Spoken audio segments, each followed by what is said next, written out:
它的材料，我们今天选用的有面粉、低筋面粉，然后素薯淀粉，就是我们一般的一个太白粉，然后还有我们的一个膨胀的一个最主要的膨炸剂，我们的一个泡打粉，好，然后最主要的一个黑糖。那首先第一个动作呢，我们先把我们的黑糖跟我们的水，好，先把它溶解均匀。要爱拉吧。呀，马紧，我们摇晃一下，摇晃一下，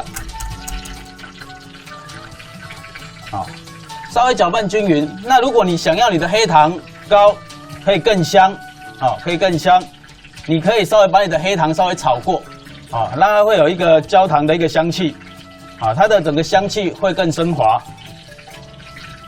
那稍微把它搅拌一下。如果比较大的一个颗粒，可以稍微加热。那这道呢，在家里算是非常适合家庭的一个甜点，因为它制作非常的方便，也非常适合亲子一同操作。应该说是零失败嘛，老师有没有说那个做黑糖糕发不起来的？这很少，除非是忘了加最主要的一个膨大剂。好，那我们搅拌到溶解，接着加入我们的一个粉料。那首先呢，我们先把我们的低筋面粉稍微过筛。那低筋面粉呢，一定要记得过筛，因为我们低筋面粉它是比较容易受潮的一个粉料。好，那受潮呢会有什么情况？就是我们现在过筛上面看到的整颗的一个面团，整颗的一个面团，我们要稍微把它压。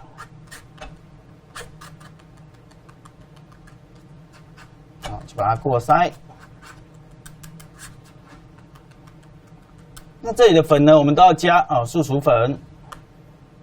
老师，素薯粉如果买不到，可以用太白粉来代替吗？可以。发粉。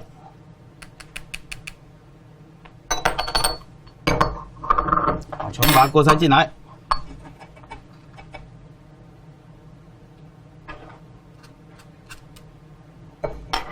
好，那我们现在开始来搅拌了。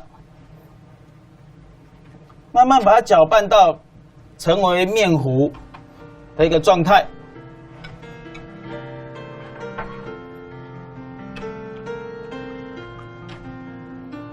好，把它搅拌均匀。老师，你在搅拌这个面糊的时候，有没有说一定要什么方向啊？或者是说随便搅都没关系？我们以前的师傅会教我们一定要顺时针，但是这是比较没有根据的。因为你曾经试验过吧？我曾经试验过，就吃起来不差，搅八字形啊，顺时针、逆时针，吃起来口感都差不多。你的目的就是要让里面的粉跟我们的水分容易混匀在一起啊。没错，这样混合均匀。不能有粉气啊。那还有就是老师，我想可能也有很多人跟我一样啊。我虽然很喜欢吃黑糖糕，但是我常常吃到那种黑糖糕是。它有发，可是吃起来会粘牙齿，为什么？是因为我们里面的内容物材料不一样，像有些黑糖糕，它里面可能会加我们的一个糯米粉、地瓜粉等等。那我们今天加的是我们的低筋面粉跟素薯粉，它起来并不会有粘牙的一个口感。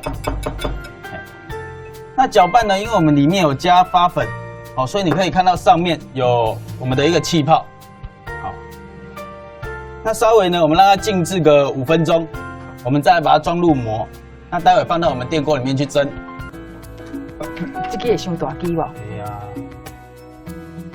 然后不能装太满，对不对？对，黑糖糕它会膨胀，因此我们大概装到7分满。再拉吧。哎呀，我讲完而已。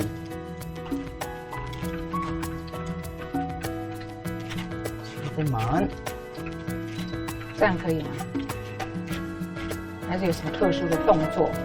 就让它在油锅里面跳舞就行了。老师，如果说用核桃也可以吗？核桃也可以，不过一般核桃呢，它的一个处理方式我们会用烤的比较多。那我们把我们填入模子的一个黑糖糕，那我们现在放到我们的电锅里面去。那请记得电锅外锅要1杯的一个水。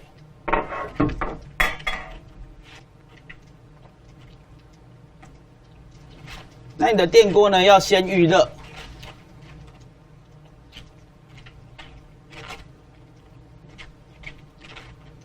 好，盖上盖子。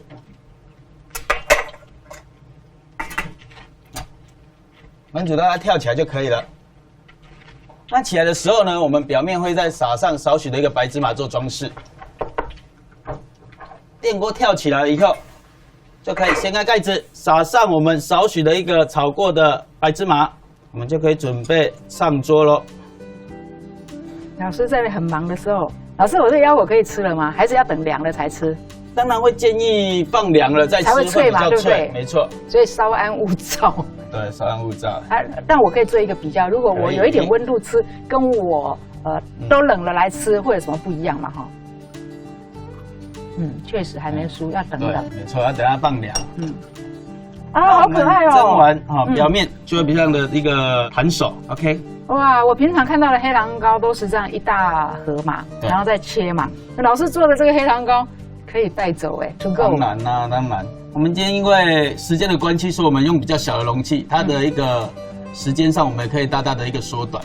那不然平常我们蒸一大盘，那起码要30分钟以上。OK。最后还要做切割。那如果非常建议，如果家庭就做小小的，小朋友一次就1颗。对啊，又可以带去跟学校的小朋友一起分享哈。所以今天呢，老师非常贴心呢，就要用非常可爱的这个模子做呢这种像 cupcake 一样啊，现在都非常流行嘛 ，cupcake 就是说我带着走。